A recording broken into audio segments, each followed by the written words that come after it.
Movie की शुरुआत में हम एक राजा और कुछ सिपाही को देखते हैं जो एक ड्रैगन का पीछा कर रहा होता है। ये लोग पीछा करते करते एक गुफा के अंदर आ जाते हैं और गुफा के अंदर राजा को कुछ दिखाई देता है और तभी वहाँ पर वो ड्रैगन आ जाता है और अपनी मुंह से जलती हुई लावा फेंकती है और सारे सिपाही को जला देती है और राजा भी ड्रैगन के सामने घुटने टेक कर जान की भीख मांगती है। अब कई साल बाद का सीन दिखाया जाता है जहाँ एलोडी नाम की एक राजकुमारी लकड़ी कट रही होती है और वहाँ पर उसके साथ उसके बहन फ्लोरिया होती है। तब एलोडी कहती है, हमारे लोग भूख से मर रहे हैं, हमें और लकड़ी जमा करनी होगी। तभी उन्हें अपने महल की तरफ शाही गाड़ी जाती हुई दिखती है। ये देखकर दोनों राजकुमारी अपने महल में वापस आते हैं और फिर राजा रानी के पास आते हैं। वहाँ पर एक औरत एलोडी को देखकर कहती है, लगता है तुम ही एलोडी हो, तुम काफ़ी खूबसूरत हो। ये कहकर राजा को वो औरत एक चिट्ठी देकर चला जाता है। रिक एलोडी को कहती है, तुम्हारे लिए काफ़ी बड़ा राजकुमार का रिश्ता आया है। इसके बाद वो सब एक जहाज को लेकर राजकुमार के घर जाने लगता है। रास्ते में उन्हें काफ़ी सारे ड्रैगन की मूर्ति नजर आते हैं। उसे देखकर एलोडी कुछ अजीब सा लगता है। खैर, अब ये लोग अपनी मंजिल तक आते हैं और महल के दरवाजे पर खड़े एक गार्ड रिक के पूरे परिवार को स्वागत करता है। इन लोगों को यह महल पसंद आता है। एलोडी कहता है, हमारे महल से ये महल काफ़ी ज़्यादा अच्छा है। अब एलोडी अपने रूम में आते हैं और खिड़की से बाहर देखती है तो वहाँ पर उसे एक और लड़की नजर आते हैं। अब रात हो जाते हैं, वो थोड़ा आराम करता है। जब फिर से वो खिड़की के पास जाती है तो इस बार दूर पहाड़ की गुफा में आग जलती हुई दिखाई देती है। अगले दिन रिक अपने परिवार के साथ रानी से मिलती है। रानी एलोडी की परीक्षा ले रही होती है। रानी को एलोडी पसंद आ जाते हैं। अब एलोडी को राजकुमार सैम से मिलवाती है और सैम और एलोडी बाहर आते हैं जहां एलोडी कहती है, क्या आपको भी ज़बरदस्ती शादी करवा दी जा रही है?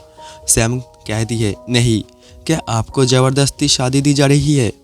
तब एलोडी कहती है, थोड़ी सी, क्योंकि हमारे राज्य बहुत गरीब है और यह शादी से मेरे पिता को थोड़ी आर्थिक मदद मिल जाएगी, लेकिन मैं भी इस शादी से काफ़ी खुश हूँ। अब दोनों राज्यों को घूम के देखने के लिए घोड़े से एक पहाड़ पर आते हैं।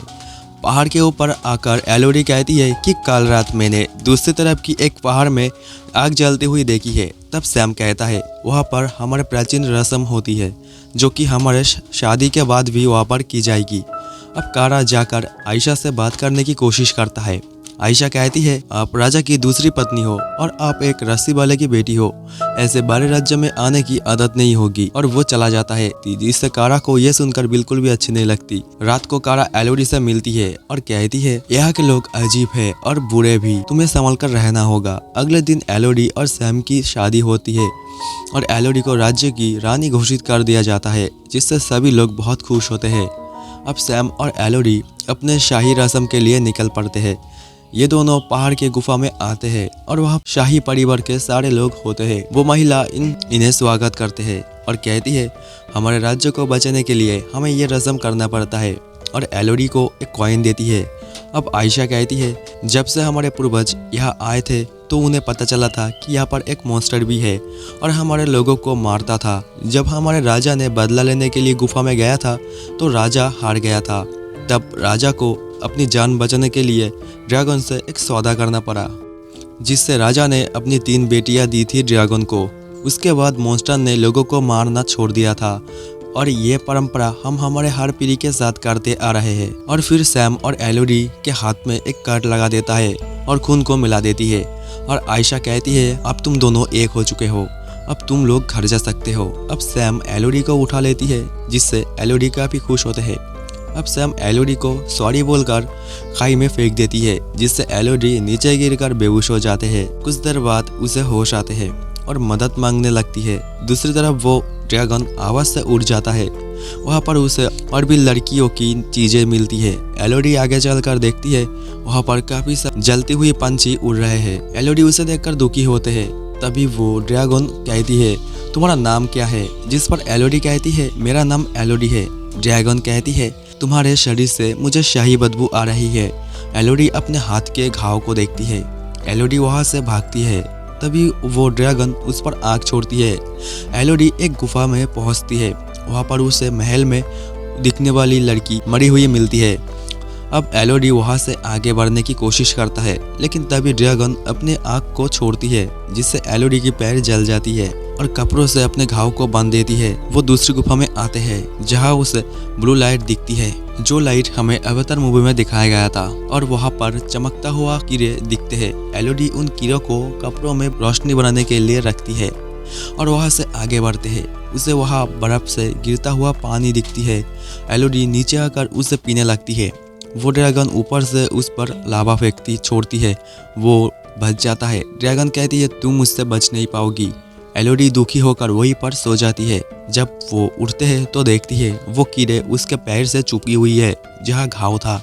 वो देखती है उसके घाव ठीक हो चुके हैं और वो कहता है, तुम तो कमाल के कीड़े हो। अब एलोडी को वहाँ एक नक्शा मिल जाता है, जिससे वो बाहर आ सकता है। एलोडी एक रास्ते से जाती है और उसे एक जगह ऊपर से आते हुए रोशनी दिखती है। वो ऊपर चढ़ती है और गुफा से बाहर आ जाते हैं, लेकिन ये रास्ता काफी ऊपर से निकला हुआ रास्ता था। नीचे कुछ लोगों को देखकर एलोडी हेल्प मांगता है, लेकिन तभी ड्रैगन आता है। एलोडी अंदर ही छुप जाता है। तब एलोडी को नीचे से अपने पिता की चिल्लाती हुई आवाज आते हैं। रिक अपने सैनिक को लेकर एलोडी को बचाने आई होती है। एलोडी नीचे आकर देखती है काफी सारा सोना और 3 मरे हुए ड्रैगन अंडों के साथ होते हैं। तब वो समझ जाते हैं राजा कई साल पहले अपने सिपाहियों के साथ आकर इन बच्चों को मारा था, इसीलिए ड्रैगन ने गुस्से में सबको मार दिया था। एलोडी की पिता ड्रैगन से लड़ता है, लेकिन वो ज्यादा देर ड्रैगन के सामने टिक नहीं पाता और रिक को जान से मार देता है। ड्रैगन चला जाता है। एलोडी अपने पिता के पास आते हैं। उसके पिता कहता है, वहाँ एक रस्सी है, उसकी मदद से तुम बाहर जाओ। अब वो रस्सी से ऊपर आते हैं। ड्रैगन उसके पीछे आते हैं। एलोडी छुप जाता है, लेकिन ड्रैगन गुस्से में पूरे पहाड़ को जलाने लगता है। दोस्तों, अगर आपको हमारा एक्सप्लेनेशन पसंद आई हो तो अभी हमारे चैनल को सब्सक्राइब कर लो